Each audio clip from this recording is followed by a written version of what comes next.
Okay, next चलते हैं हम fundamental theorem of difference calculus. तो ये आपको क्या कहती है, if F X is polynomial of nth degree in X then nth difference of F X is constant. तो nth डिफरेंस तो आपके पास क्या होगा, कांस्टेंट होगा। अगर आपके पास वो जो फंक्शन है आपके पास nth पॉलिनोमियल तक जाता है, आपके पास वो nth डिग्री का है आपके पास हो, और n+1 आपके पास जो या फिर उससे हायर जो डिफरेंस होगा वो आपके पास जीरो होगा। ठीक है, तो अब देखिए आपके पास क्या कह रहा है, पॉलिनोमियल जो आपको दे रखा है वो आपके पास nth डिग्री तक जा रहा है, मतलब कि आपके पास a0 plus a1 X plus a2 X square up to ये आपके पास जा रहा है an x n तक। ठीक है, यहाँ पर जा रहा है आपके पास। अब देखिए तो आपके पास क्या होगा, ये फॉरवर्ड डिफरेंस आपके पास डेल एन एफ एक्स, ये भी हमने रिलेशन निकाला था ना, ये भी आपके पास कितना आएगा, ये आपके पास कहाँ पर है, एन फैक्टोरियल, और फिर आपके पास देखिए एक्स की पावर एन का आपके पास लीडिंग कोफिशिएंट क्या है, लीडिंग कोफिशिएंट ए की पावर एन, ए एन आपके पास है, और फिर आपके पास क्या था, एच की पावर जो आपके पास ऑर्डर का है, एच की पावर है। ठीक है, ये था आपके पास।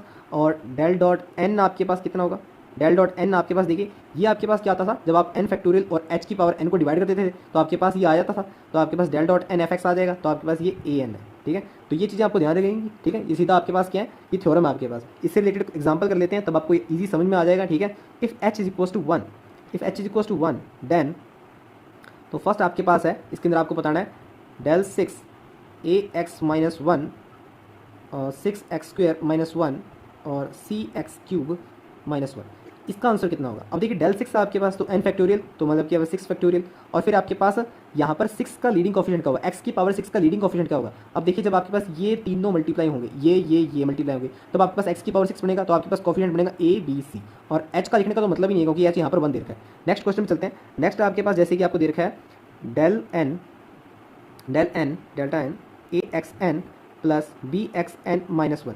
ठीक है, तो यहाँ पर बताइए मुझे कितना आएगा। ठीक है, इसका आंसर आपके पास n फैक्टोरियल पहले तो, ठीक है, जो आपके पास है n ऑर्डर का है। ठीक है, उसके बाद आपके पास x की पावर है लीडिंग कोफिशिएंट, वो आपके पास a है, और h का लिखने को कोई मतलब ही है, तो ये आपके पास आंसर होगा।